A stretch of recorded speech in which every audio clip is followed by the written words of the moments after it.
Hi, everybody. This is Amy from friEdTechnology, and I'm here with my friEdTechnology fam. And we have something really special for you tonight. I'm super excited about it.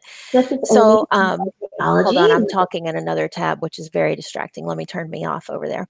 Um, so this is a really exciting one because we have our friend Julie Yandell here, and I just want to tell you really fast how this Taco Bout even came to be, because it's kind of different from most of our topics. So we were sitting around at TCEA, our favorite conference, to go and see everybody, and hopefully you guys who are watching tonight were there at TCEA. And I was sitting by Julie, and I looked over at her screen and said, "What's that? What are you doing over there?" And she started showing me something that just really blew my mind. And I thought, other people have got to see this. And so Julie and Brooke now have been looking at, working on, thinking about this project that they're going to share with you tonight. And I'm so excited for you guys. I'm excited to see it. I haven't seen it either. So I'm really personally excited to be involved in this tonight. So with me is Brooke, Carrie, and Julie Yandell. Our star for the evening is Julie. That's And fancy. I'm going to pitch it over to Brooke and let her tell us what is going on with this project. What are we going to learn? Great. So I'm really excited that everyone's here to look at all the great things that Julie has come up with, because she has worked so hard on this, and I just think that it needs to be shared. And if also on top of that, the ideas that Julie's going to share is not just for one grade level. I think you guys are going to be able to take these ideas and plug them into any classroom. So I want to go ahead and jump in and get started. And I'm really excited that Carrie and Amy haven't seen a lot of this, because you guys are going to get authentic oohs and ahs from their side. So we did keep it as a secret for a purpose. So, because sometimes we like to be oohed and awed. So here it comes. I'm ready. All right. I'm so excited. I'm ready to. Julie is first going to start by actually, let's talk about the agenda real quick in case you guys didn't see it at the top of the feed on your YouTube page. You can actually, let me share this real quick. I'm going to share my screen. So you can get to this agenda because we're going to have some fun things in here for sure tonight. Everybody can see my screen? Yep, we got it. Okay, so on the screen here, you're going to see, to get to the agenda, you can go to fry.tech/Taco Bout Game Based with a capital T, capital B, capital G, and a capital B on that. That'll get you to the agenda, because we're going to talk through each of these lessons. And then we have some fun things going on at the end of the agenda that's top secret. You're not allowed to know about it until we get there. So stay tuned for that.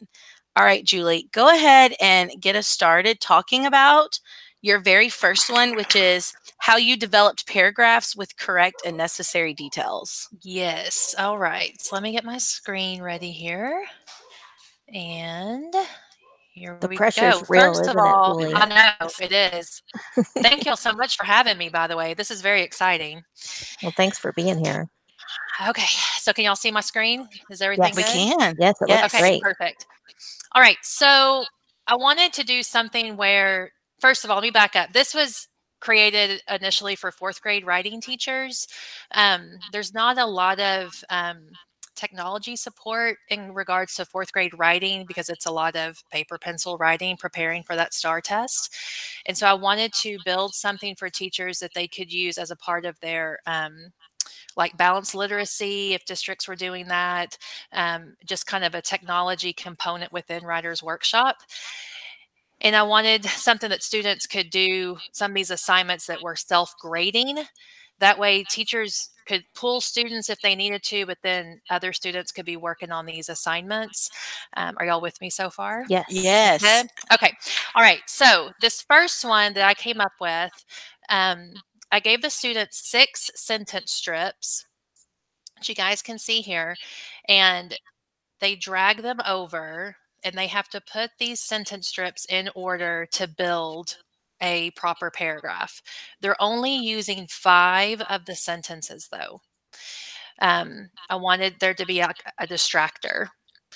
Which I And think is completely amazing because I don't know that I would have thought about that. And everyone who's watching, you'll notice she's using Google Draw and she has utilized the gray space on either side. So the Yes. student's canvas is there nice and neat in the middle of their workspace is on the canvas, but she has already preloaded the sentence strips and all of the directions and all the resources that they're going to need in the gray space on either side of the canvas. Right. The other thing is that I don't know if y'all can see, but there are letters that are bolded. Like if on this one, the D is bolded right here. Can y'all see that? It kind of stands Yes. out. Mm-hmm. Okay, so the self-check for this assignment is if they have the sentences in the correct order, then using the bolded letters, it spells a word. Fancy.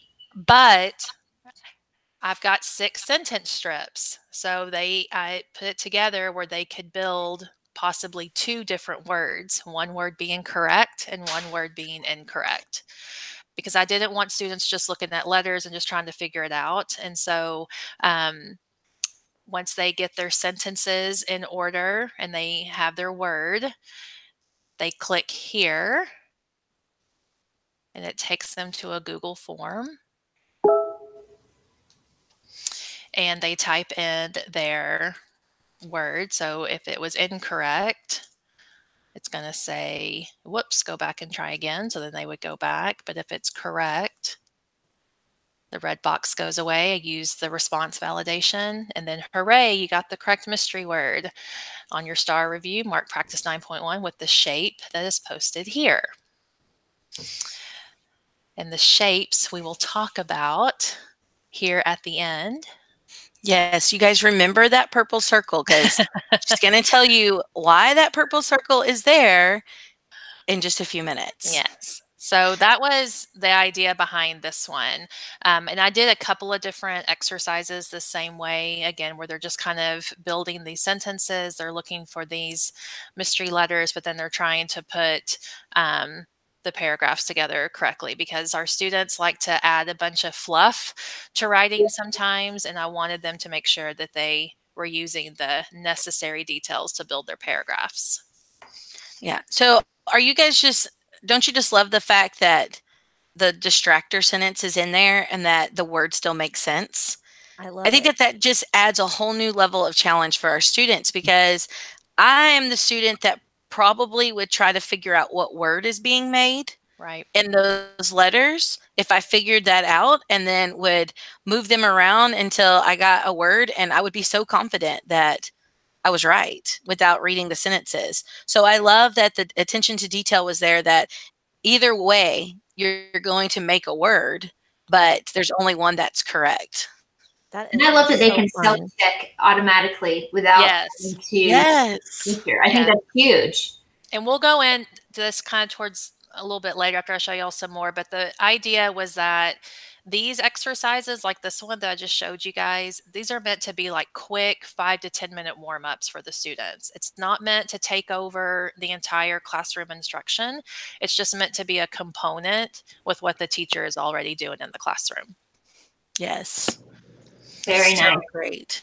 Okay. All right. You're getting, just so you know, because you can't see it, but people are wowed and mind blown. And what a great idea. And so we're already on a great roll. This is wonderful.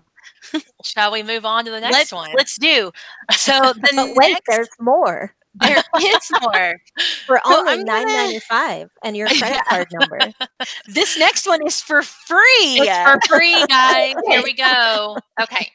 So this next one, I want to give a little lead in here with this because I don't know if you guys have been seeing, I have been for the last year talking about if-then adventure stories. And I have been using Google Slides, which don't get me wrong, I'm still going to do that in Google Slides because I love linking to slides inside of slides. But I had a question that was asked often, and I'm not going to say what it is because Julie's going to tell about that. But she has eliminated one of the problems that students have with if-then adventure stories by using Google Sites. So hold on to your britches because this is exciting. So this exercise, the students were practicing removing unnecessary words and phrases. So when they click here, it takes them to this sentence. So what I did is I hyperlinked every single word, and they have to click on the word that does not belong in the sentence. So for example, if they clicked on, let's say, huge, it's going to say so sad, wrong answer.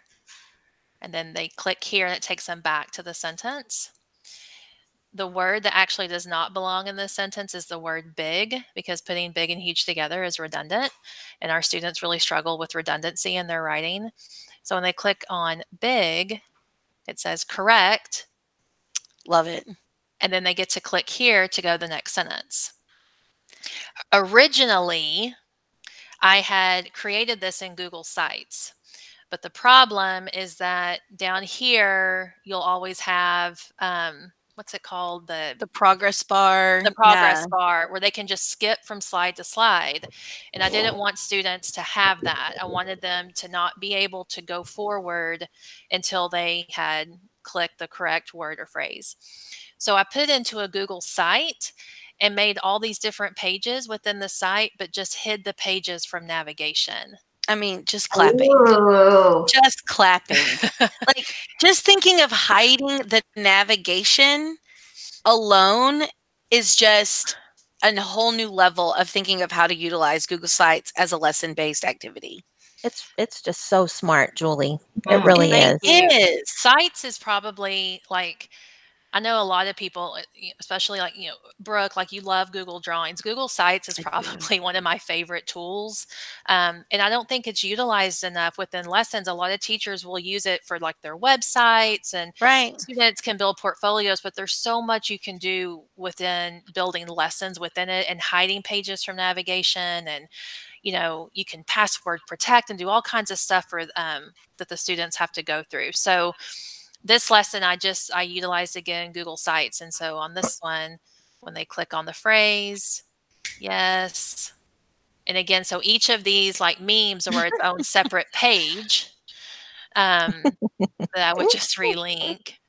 And again, Julie made this for 4th grade writing, but I cannot think of a single student or grade level or subject that could not utilize this system. So, and again, once they get through it, I love that image. The word that does not belong is so. And so, Julie, you didn't have to create all these these question stems and these sentences because you were using work that you already had in your classroom, correct? Yes, and pulling some things that our curriculum director had shared with 4th grade writing, just kind of taking materials. A lot of this stuff came from like worksheets that our teachers were using. And so just taking that same material and giving it the digital spin is what I wanted the students and the teachers to have. I think a train wreck. Susie's day was kind of like a train wreck. You just have to say it was like a train wreck. You don't say kind of. I love it. And so, and then we have another shape. Dun, dun, dun. That was a good sound effect. Thank you. Well, I've been working on it all day. So dramatic. All right. So questions about that one or? Yeah, I'm looking at the chat and I think Carrie's monitoring it too. So do you guys have any questions? And we got to give them a couple of seconds to answer because there's a little bit of a delay between where we are and where they are. So just a few seconds. Andy says, this is awesome. Melissa says, wow, love it. What a great idea. Yeah, I think I need to know more about this tweet notification. Yeah, I don't know what that means. God, give us more information about this tweet notification. Yeah. He's like over there typing, I know, right now. Well, maybe in 10 seconds because there's a lag. Yeah. Okay. I will say this, like, I was so happy when Sites took on the new Google Sites, and it was just a lot easier, just drag and drop. Because I used to use the old Google Sites and would mess with the coding. So this has been so much easier to build lessons. So yes, please use sites. Yeah, and Julie, I they're really so feel like easy you now. I feel like you just opened up a whole nother thought process for everyone who's watching about sites. Because I thought, I mean, honestly, I've used sites, I thought, in some creative ways, keep my kids from just out on Google for hours at times searching websites.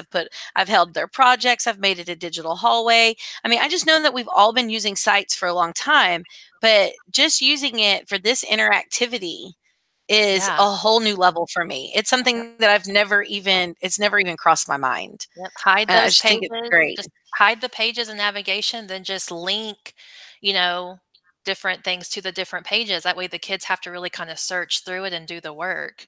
So, yeah, big fan. All right, you already pulled up something else intriguing I have questions about. So okay. what's this awesome thing I've never seen before? Okay, so I'm using another Google site here. Within the lesson that we'll show you guys here in a minute, I wanted to have a couple of assignments that students could kind of like enrichment activities.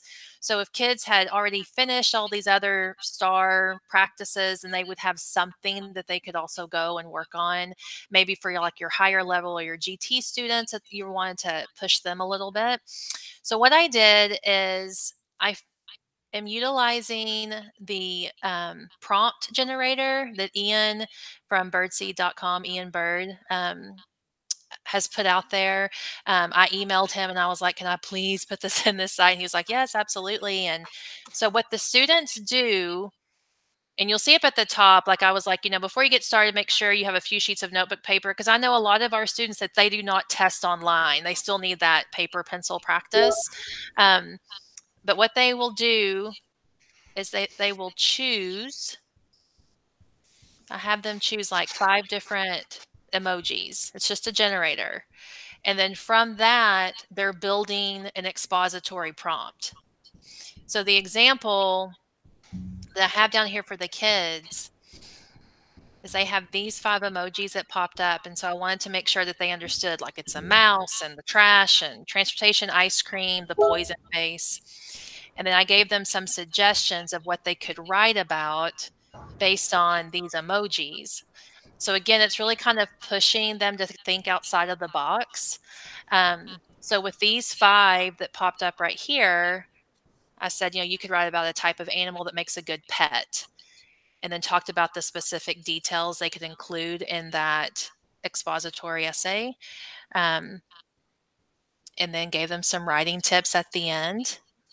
So this was just something that, again, the students are they're getting to be a little creative, but I wanted them to see that although it's fun with the emoji prompt and they're getting to be a little bit of they're able to use some creativity, they're actually writing this expository piece, which is, important that they're going to need to do. So that was this assignment. It just looks like so much more fun when you include emojis and it's on a web page and I get to make choices and I get to click things. I mean, it doesn't take a lot of student choice to increase engagement. And I bet there's enough here to do it. Like if they don't like those emojis, they can just click start over. And well, and what's so great about embedding this into this website is sometimes we really bog our students down when they have to open 8 tabs. We do the same thing in PD with teachers. After they get 4 or 5 tabs open, it's like, where are you? What tab are we supposed to be on? What do I do next? And it's hard to switch back and forth. So you've taken all of that distraction away. And they have all of this embedded into a site, and then whatever they're working on, whether they're physically writing their prompts down on pen and paper, they're typing it into a doc. I mean, there's really thought process in that. I am a one-stop shop kind of educator. I don't like to scroll, and I like to simplify things as much as possible for students. And so if it takes, me just having to link a few extra things here and there, I think it's worth it, because I don't want them to get bogged down with all the other stuff. I want them to focus on the purpose of the assignment and show me what they know. So it's great. Yes, it really is. It is. I love how thoughtful it is. And I'd like that you give the options of the paper, the Google Doc, or the line. Yes. Yeah. Yep. Yeah, because that also helps our teachers who are just getting started really with tech or branching out to incorporate more of that. It's like, okay, I'm going to use this piece, but I'm still going to use this piece as well. They can try a little bit at a time to come on board. But the other thing too is, I mean, even with just paper, like there are some students that they don't want to type. They're not ready for that yet. Like, so it's given them an option too. You don't, you know, you can write on the paper if you want. If you want to type it, you can type whatever it is. So, and then they can use voice typing as well in Google Docs. Sure. Yep. They need to make that adjustment. Absolutely. Or they could even do an oral story with Screencastify. Wouldn't that be crazy? It'd be awesome. Yes. Yeah, that would be great. That's another good add-on component for that as well. It's really great. So, Julie, you said you were going to talk to us about what those shapes were. Well, let's get to it. Okay. So, this is what was created. The assignments that I've just showed you, those were the week 9 assignments. The building your proper paragraph, deleting the unnecessary words and phrases. Here is that extra challenge that I just showed you. So let me just kind of talk briefly about this. We have this amazing math teacher in our district, Kristen Howard, and she had built a calendar in October for her students. It was just like a regular daily calendar, but each day was a link to like a different warm-up. And she would have the students mark it by using shapes. And I really loved that idea. So what I have here is, remember at the end where they had that shape, that circle, when they got everything correct, the students can move the shape here. So it's like a quick check for them. Not only for them, but for the teacher. The teacher wants to walk around and they can see, oh, well, they've got the circle, so they got that one right. There were some activities where there was not a shape at the end. It was either like a review video that they were watching or like a Quizlet where they were reviewing some vocabulary. So the kids could just move the check marks over to mark it that they were done. So smart. So this is what the students received. And we all have kids who love to fast forward and jump ahead, and I didn't want that. So each activity is password protected. So the students cannot move forward until they have the password from their teacher. So let's talk about that some more, because people right now who are watching are like freaking out, I promise. Because here's the thing. Technology is so wonderful to utilize in the classroom, but I think one of the biggest struggles that we have is pacing and teaching our kids not just to click, click, click and to rush. And so to really have them pace and to take their time on assignments. So each link here, it's going to take them to this. And if y'all have never seen this website, it's thinfee.com. And what Thinfee allows is it allows you to password protect any website, whether it be a website that's already out there or it's a Google Doc, sheet, site, slides, whatever. So anything with the URL. Anything with a URL. Okay. And so the students would type in the password, and when they hit return, just kidding. Did I type that correctly? Yes. It forces them the copy of that assignment. Whoa. Right? Yeah. If the teacher wanted to, instead of forcing a copy of the assignment, the link could go to the actual link in Google Classroom. You know, the teacher has already assigned the assignment. Yes. They've made a copy for each kid. They could just link it directly back to Classroom. And now we all are thinking that's why Google added that link option in Google Classroom. That's Yes. been blowing everyone on Twitter's mind why that even exists. Now I know. And now you know. Julie Yandel just told us why. Yes. So if you go to thinfee.com, you paste the URL that you're wanting the kids to ultimately get to, and then you create a password. And you type it in and you verify you're not a robot. And then when you shorten the URL, it's going to give you that ThinFee link that then is what you link out for the activities. So this is generated. Does it expire? No, Awesome. It does not expire. But once you've made it, you can't go back and edit it. You would just have to go through the steps all over again. If you needed, like if you forgot the password, you would just have to go through it and just redo it. You can't go back and edit them. But no, they don't expire. It's never ending. It's fabulous. I have been using ThinFee for several years, and I can't really imagine doing assignments without it. It's fabulous. I mean, she just said for several years, and I'm like, I mean, for several years? Yeah. I'm going to have to do one of my rants right now for just a second. I feel like we need to tell us this. It is completely unfair that I have known you for several years and you have never told me this. Well, I'm going to be honest with you. I was floored that you had never heard of it. You did, Lo. You looked floored. Think how I felt. I did. I really did. I thought that people knew about this site because with the whole like digital breakouts, really getting popular within the last year and a half, 2 years, ThinFee is one of the tools that a lot of teachers can use with digital breakouts and making different types of locks. And so I really thought that teachers had just heard about this site. And I have learned very recently that that's not the case. So ThinFee, Merry Christmas. We have to tell each other Happy Easter. Happy St. Patrick's Day. Yes. Happy spring break. Yes. Whatever it is, Does it have a page where it tells you all of your passwords? No. Ooh. But Google Sheets can hold that information for you. Yes.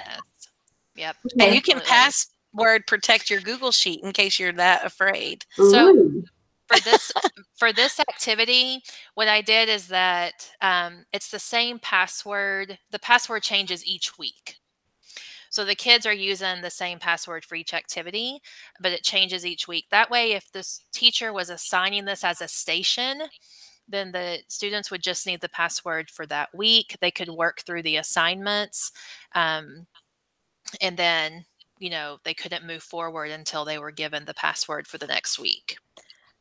It's really what this is it's an assignment and it's ideas and all that, but it's also some great examples of classroom management strategies.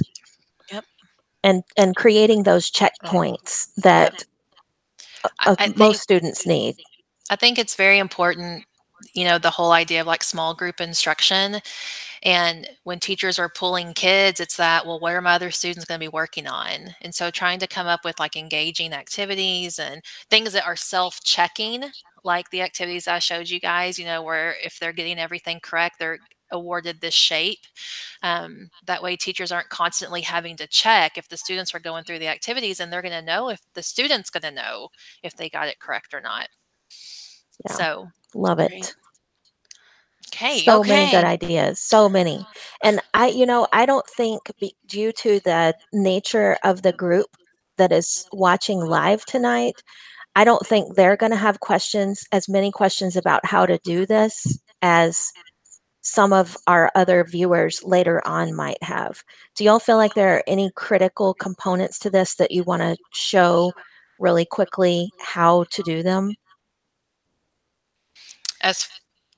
For example, you have a transparent box right here over the top of practice 9.2 that is linked to your ThinFee. Right. So we may have people watching later who want to do that, but they don't know how to do that. Okay. So when you just go to your shapes, I'll do it right here. It automatically makes it the gray color. Mm-hmm. and you just hit transparent.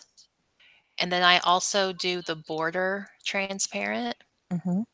So now I can just link this shape to whatever it is that I'm wanting to link it to. So now when it goes live, whether that be the students are working on this, or if you put this in preview mode, when you click on that area of the slide, it's going to take you to that link. Right. So smart. Because then you could hide links places. I mean, you can do so much with that technique. Yep. So, okay. So am I showing the site now? Well, we're actually going to do something a little different. Okay. So I'm actually going to share my screen if you want to stop. Yes. Hold on 1 second. Switch to you, Brooke. Okay. Okay. Did it stop? All right. Yes, you're good. Okay, let me get my tools back over here. Brooke has had a lot of FaceTime on the internet today, I gotta say. It's a big Brooke day. It's a big Brooke face day. I'm not sure about that, but turns out when you have a moment in the car and you're like, I should do a live video for everyone. Join Julie and her amazingness. Yes. You've been getting lots of compliments, Brooke. That's exciting. Okay, so a few things we talked about also at TCA was about some digital breakouts. And sometimes if we just take that phrase out of it, the digital breakout phase, and even strip it down, what are some little tricks and some things we could do to engage students or help them stay more focused in their learning? And this is one that actually Lexi Law said out loud. And I was like, oh my goodness, I do that all the time in slides to trick things in slides, but I've never thought to do it in a doc. So one of that is, if in this agenda that you're looking at, this looks like just a white box. Well, there's actually text in here. And if I highlight, you'll see that you can now see it, Julie's 4th grade STAAR writing site. Yeah. And so if I put text somewhere in a doc, I can just change the text to the same color as my background, and students have to search for it. They have to look for those clues and the things that are hidden in there. So I'm actually now going to change that back to black so that you can see here. Okay. And then I also have another trick in this next box. So there's been a link down here, and even if you found it, we didn't publish the blog until just now, so you couldn't get to it. But this is just a cell inside of this table. And what you can do is I have put my website address in this cell. And to change this cell box, I'm going to go right click table properties, and I'm going to change my cell background color now to white so that now I can reveal this website. So I know that that seems simple, especially after we've shown you some of this other, it seems more in depth, but sometimes simple will get the job done and it will really help you out. And something that you guys that you don't know right now is we just showed 3. Actually, we showed 2, maybe 3 of this website that Julie created that has 9 weeks worth of lessons. Yes. So you're now going to spend all of spring break inside of her website. And if you click on that blog that we just revealed on the agenda, you can go to that blog and you will find her website there and enjoy. And make sure that you find her on Twitter at Yandell's Place and let her know that she just changed your life. Because I really feel like some of the things that are in there really are that way. I think that you really are going to help a lot of people who have been struggling with some of those ideas, for sure. Thank you. And Julie, it's really so nice of you to give those materials away too. Oh, Thank you. No. Sharing is caring. On the, can I show the site, or is this like? Yeah, we can get to it in just a second. Let me show this one last thing, and then we'll jump back over that so you can share your screen.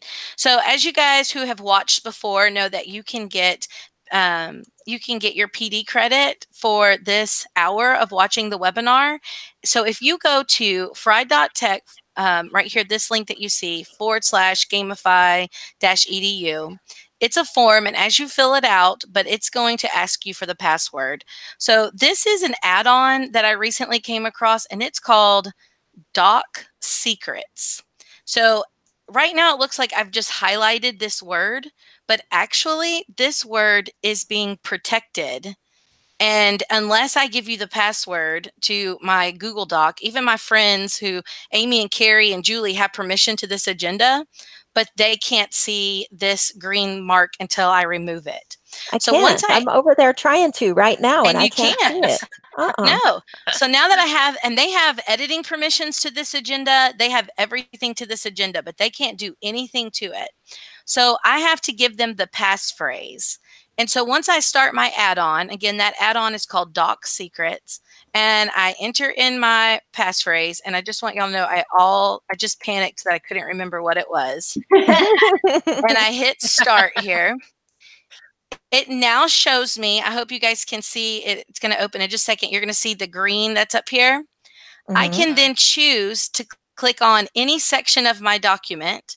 And once I hit reveal, that information is going to be revealed. And even now on the public view side, it will be revealed. I love how it said it too. That is it so does. freaking cool. Isn't it really cool? It's and so so you cool. can, and it's really easy to use. So I'm going to do it one more time. I'll do it up here on this final countdown slide. So I just copy my text. I put it in this box down here, and then I hit censor text. It's going to automatically pick a color. See, now it's blue. Amy and them still do not know the password, so they still cannot change this or see it. And once it pops up, and I can have a list of these and reveal them whenever I'm ready. That's so awesome. I could set it on a timer so that students would only get clues ever so many minutes inside of a Google Doc, anything that I wanted, and then it wouldn't be revealed until I click reveal on my side. Again, you're going to have to keep up with that password for your documents, because awesome. I forgot on one I was playing with the other day, and I still can't remember what I did. So note to self, maybe put some kind of hint to yourself in the footer of the document, like a password hint to help you remember. So when you come back next year, if you didn't put it somewhere else, you could remember what your password was in the footer of your document. That's because that's what I ended up doing. You could even put it in the footer in white, right? And then just, if you always did that, then you went back to your document. You'd see it there. Amy to take it one step further. You genius. Yes, that's great. I just come here for the compliments. Well, you know what? It's a good thing we have you. Just saying. That's awesome. Okay, so Mandy has a couple of questions, Brooke. Hold on. Okay. Mandy asks, is it the same password for the entire doc, or do you have a password for each secret? Good question. It's for the entire doc. Awesome. So if you can create different ones for different docs. Okay, so you could have multiple different things hidden in one doc, and when you reveal it, it's going to reveal all of them for the entire doc. Right. You reveal them one at a time. Okay. Awesome. All right. So it is really you have the same password, but you don't have to reveal everything at once. Right. Wow. So cool. So cool. I'm a big fan of that one. Yeah, me too. That is just awesome. I got to go get that in my add-on so I don't forget. Yeah. Okay, so now I'm going to switch it back to Andy and let her talk about her site real quick and let her show you around for a second. Okay, so y'all see my screen? Are we back? Yep. Yes. We got it. All right. So when you click on that link, is it taking them directly to this, Brooke, or just to my yandelsplace.com? It's going to take Julie, them to this one. Okay. When they go to the blog, which is linked, it's one of the things that Brooke revealed. It's the first one she revealed in the agenda, the one that had the black background. I'll slide over it for you guys who are looking at it right now live. It's friEdTechnology.com/blog/gamify your classroom. When they go to that, what they're going to see is a link to a lot of different materials from tonight, and that's where they get to your site. Okay, awesome. So this is the 4th grade writing site, I wanted to put together an easy way to share with teachers. So this first row with STAAR review, if teachers are wanting to use this is the student copy that they will click on. It will give them, it will force a copy. Here are all the passwords for the weeks. Anywhere on this where you see the word instructions, I have an instructional video that I've put together for the teachers, walking them through the assignment. How long did it take you to make all this, Julie? Okay, truthfully, about 2 months, because I didn't work on it, you know, nonstop. Right. You came But back to it over and I over came again. back to it. But yeah, I wanted just to make sure that that teachers could just have everything that they needed, and want to make sure I covered everything that I could. So on the activities where it doesn't say instructions, it's just because I think it's pretty self-explanatory. It's a Google form. There's a couple of quizzes, games that are on here. Like I said, there's Quizlet. I've got a Jeopardy game, some Schoolhouse Rock videos. But anywhere, like I said, where there's the word instructions, it's walking them through the assignment. And then for the teacher, since this is what the teacher's site, I didn't want them to have to worry about accessing the assignments through the student copy. So if you click on the image, it will take you to the assignment directly without the password. So the image takes them to it, and then the word instructions takes them to the instructional video. This is so nice to have all this in one place. I mean, I can kind of see, like, if you're not a super techie person and you want to do this, you might just start off with like one of these activities in your site. But then as Yep. as you get more proficient, you can build, and eventually you would have something like this. And I love the idea that it's not just for one classroom. This could be used by, this could be used by any fourth grade teacher in Texas. Yes, Yes. absolutely. It could be used by any fourth grade teacher anywhere. Yep. But we know that it is tied to Texas standards, Right. which, newsflash, are pretty much the same as Common Core standards, Yes. which, newsflash, are probably exactly the same as your standards, no matter where you are, even though Correct. we are not supposed to say the CC word in Texas. But Right. yeah. I think we just have a new catchphrase around here. Newsflash. I can see it now. But yeah, I just wanted, it's all there. So take it, use it. This is Give awesome. me, I hope you have some stuff on the site that's telling you how many people are accessing it and everything, Julie, because it sure would be cool to know. I don't, but I should. But Yeah, you should. I don't know. I just always kind of think about what I know our teachers get very bogged down with paperwork and testing and all the different hats that teachers have to wear. And so if I can make something as easy as possible for them, then that's what I want to do. So I think Julie's internet cut out just a little bit. I saw it on the feed over here. So you may want to switch back to your beautiful and lovely face. Okay, so let me try that again.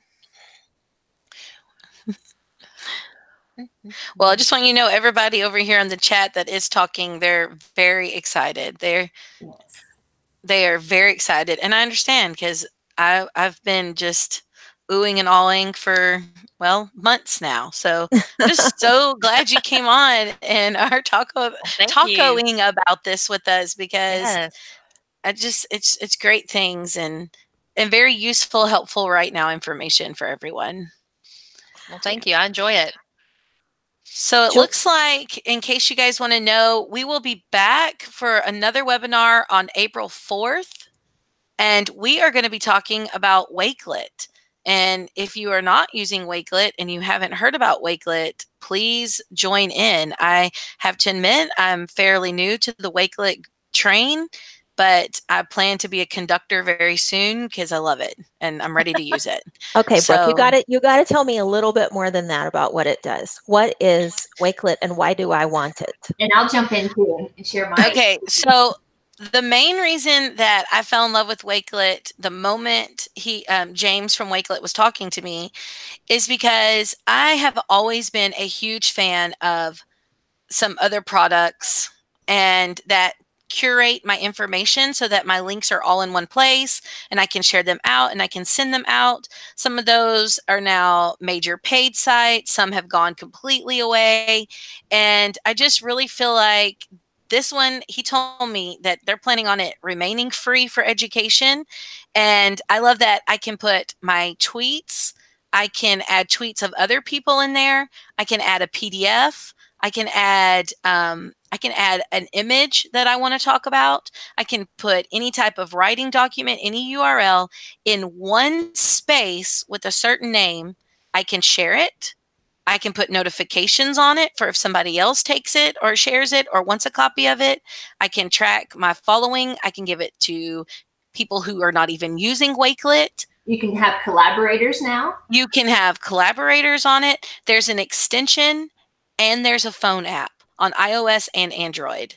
So cool. It doesn't matter if you're using this professionally, personally, if you're collecting for a vacation, if you're collecting for teaching, it doesn't matter what you're collecting for. It can all be held inside of Wakelet.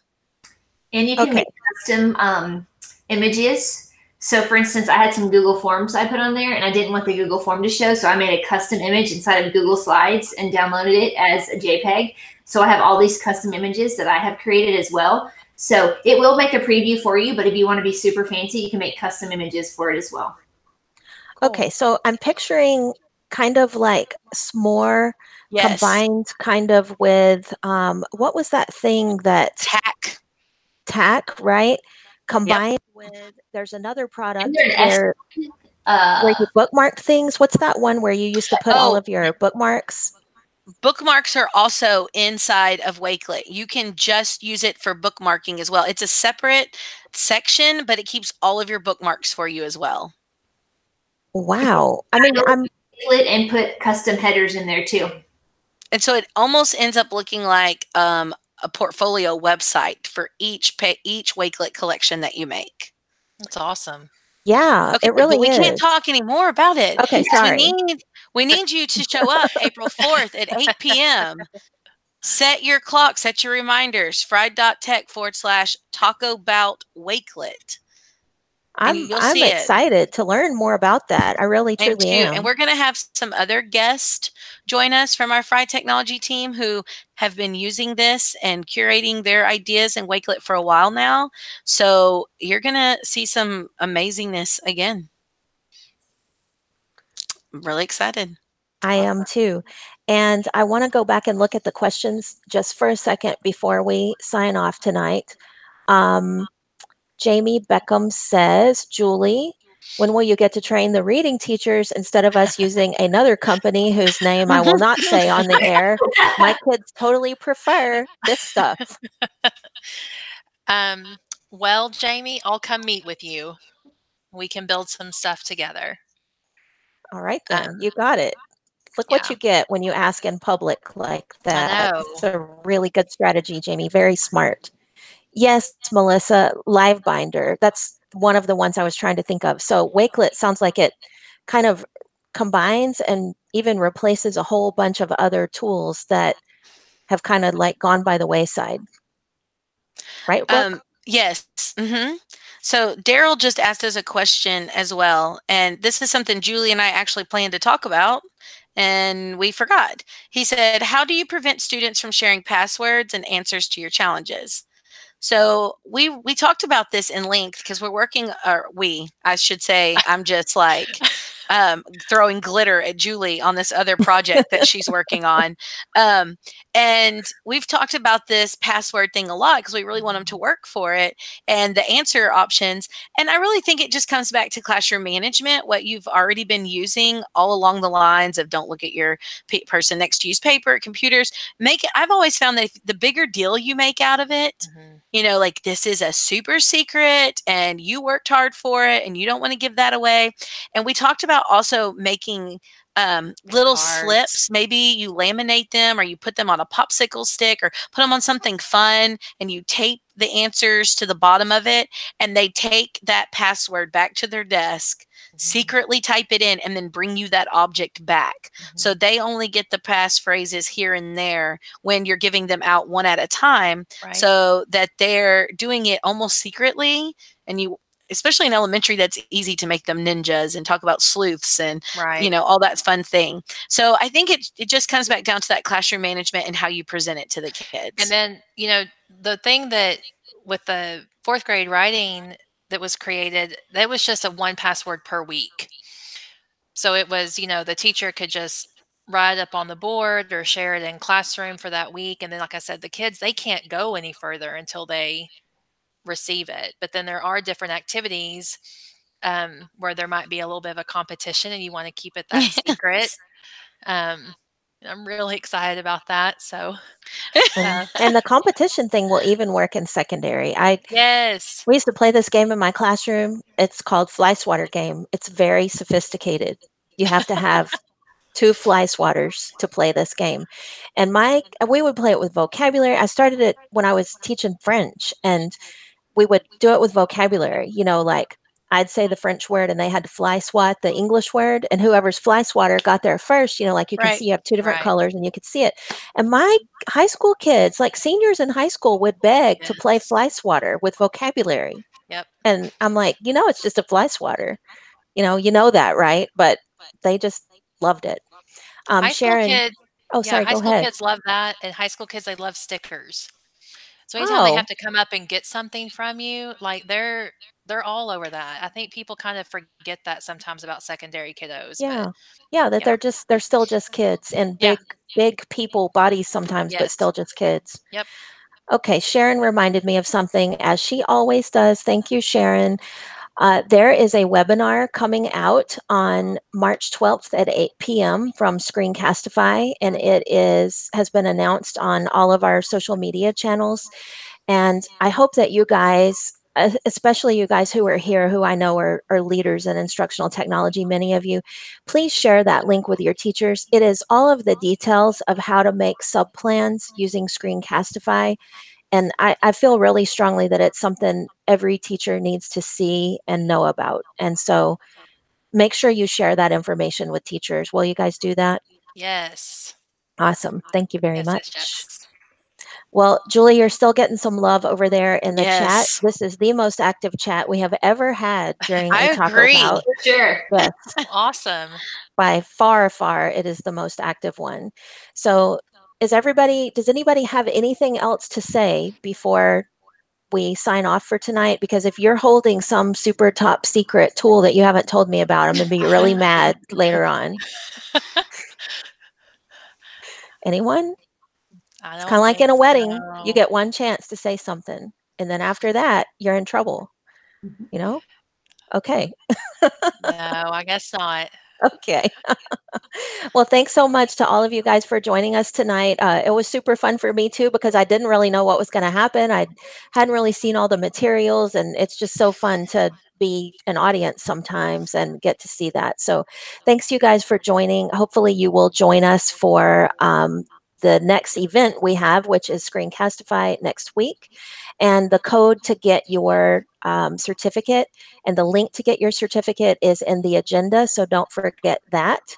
And you will be able to get your credit for this event. So everybody have a good evening, and thanks again for coming. Thanks, Bye-bye. guys. Bye.